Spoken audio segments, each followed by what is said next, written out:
What is going on, VC and other random people watching this review? Today I'm here with a new video, and as I said, it's a review of an album that was released a couple of days ago.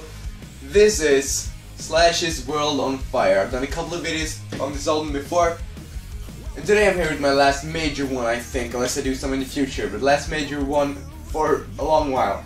And I said I'm gonna do a review. I'm gonna start off with reviewing the album as an album, and then later in the video I will talk about how the vinyl copy of it is, what I think about it rather. So if we will start to talk about the sound quality of the album, and then we'll talk about the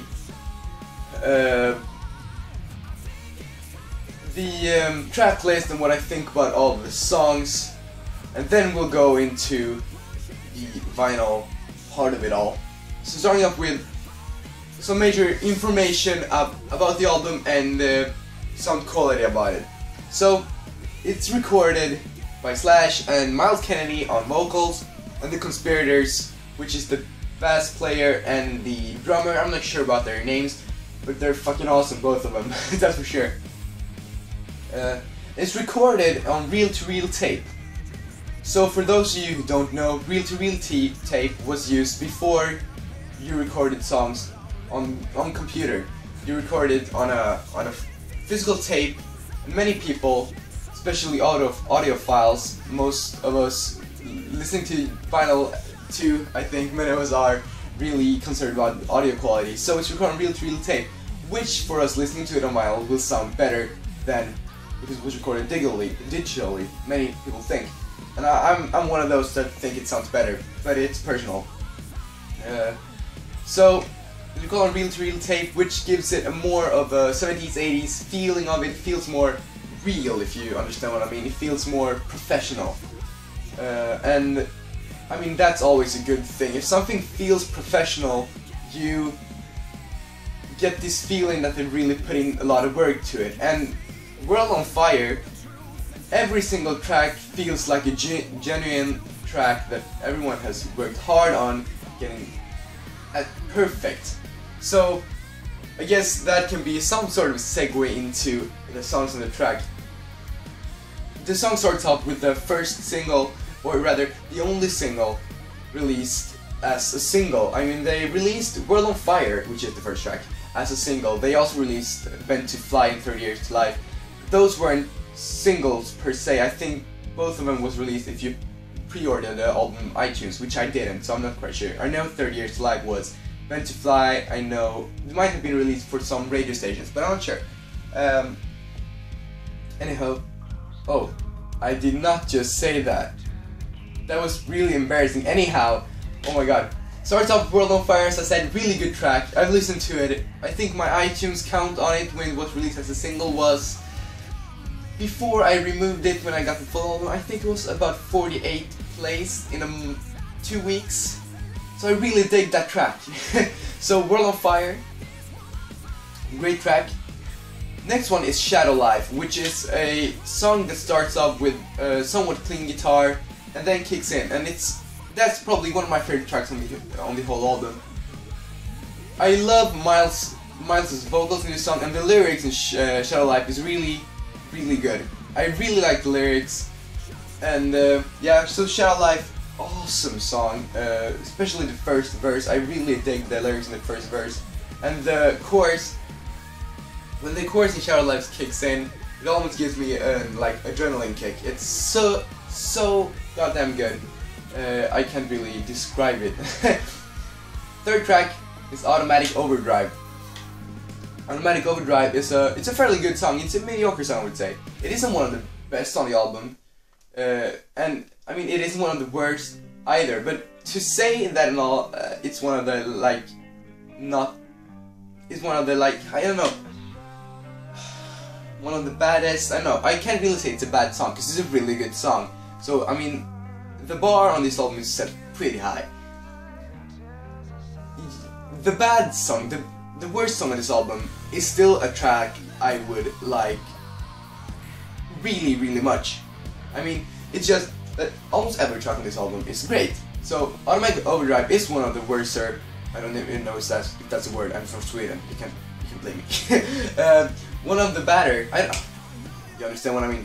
Tracks on the album, but it's still a great song if you compare it to like almost any other released songs this year. Then it's a song called Wicked Stone, which is one of these songs that is right in the middle. It's not bad, it's not good. It just is, and it's awesome. It doesn't leave, like, it isn't the song I would go and I would not take out time to listen to it. But if I listen to the album as a whole, I will not jump over it because it's a great track. But I will not like take my time and put the vinyl on to lift up the styles and put it on that specific track. I think it's a good track, and I don't have anything to like. I wouldn't jump over it or delete it if I have it in a playlist, for example. But I wouldn't either like make a playlist and just put it there because it's one of the best songs. Because it isn't. It's a really good song, but it isn't one of the best. Next up, it's on first track on side B on the vinyl. I think it will be track 5 on the CD. It's 30 Years to Life. 30 Years to Life is Slash's, like, he's trying to make a new Paradise City. You can almost hear it, because the intro is so influenced by Paradise City that it's almost copying, but it's made in such a good way that this is also one of the best tracks on the album in my opinion. I really like 30 Years to Life. It's about, I think it's about someone that has done a crime and is in jail. And I think if you really think about it, you can drag like Slash maybe doesn't want to be as famous as he is, and 30 years ago he started playing with Guns N' Roses. You might be able to make some sort of like figure out why this song is written, but it's a really good song and I really like it. And the solo is really good because it starts off. The guitar solo, of course, every guitar solo on this album is freaking amazing because I mean the album is written by a guitarist. Of course, there's gonna be a lot of guitar solos. But when I hear the 30 Years to Life solo, I don't think about the guitar. I think about the drums. Because the drums are so awesome in the solo of 30 Years to Life. Because it starts with the cowbell. Every one of you that know how the cowbell sounds might be laughing because you think of the Will Ferrell sketch, but really cool cowbell in this song, and I really like it. 30 Years to Life, and then Bent to Fly, which is a ballad, which is really good, and I've talked about it before, but it's a really good ballad. Stone Blind is another one I can almost compare to Wicked Stone. Mediocre, not very good, not bad. We'll listen to it. Sort of as I said with Wicked Stone. Too Far Gone, that too. I really like the intro to Too Far Gone because it's also one where you think about the drums a lot in the intro. And the intro is really cool. It starts off with like 2 tones, and then you have like a whole. It's a while before the rest of it kicks in, and then it's again. I can't describe it. You'll have to listen to it. It's great. Then Beneath the Savage Sun, which is another. It's a good track, but isn't one of the best. Wither Delilah too. Battle Cry is a ballad, which is really good, and I really like that one. But I just don't listen to it a lot, because when I listen to this, since almost every other song except Battleground and Meant to Fly are fast-paced songs, I often jump over Battle Cry because Battleground because I ain't in the mood to listen to a ballad when I listen to the Slash album. But it's a really good song. When I take time to listen to it, I really like it. So it's a great ballad, just that I don't think really fits in on this album. It's not in this place. It might have been good if it was after the last song, because that also saw a semi-ballad song, and it would have been great. But I think it's a bit misplaced on the album. After Battleground is a song called Dirty Girl. Dirty Girl is one of my favorites. I really like the lyrics because I really like it, and I think it's really cool. The guitars in this song is awesome. I mean, I really like Dirty Girl. It's about the lyrics about like basically about porn on the internet, sorta. But it's a really good track. And then it's a song called Iris of the Storm. Iris of the Storm and the song that is after called Avalon are probably the 2 worst songs on this album, even though they are great. I mean, it's a great album, but Iris of the Storm and Avalon aren't the best. I think they are the 2 worst on the album. After Avalon, there's a song called The Descendant. That's probably the best song on the album. The Descendants start with a country funny thing about a guy singing about where the fuck his tractor is in 30 seconds. And then it kicks in, and it's a really good track, and I really like The Descendant.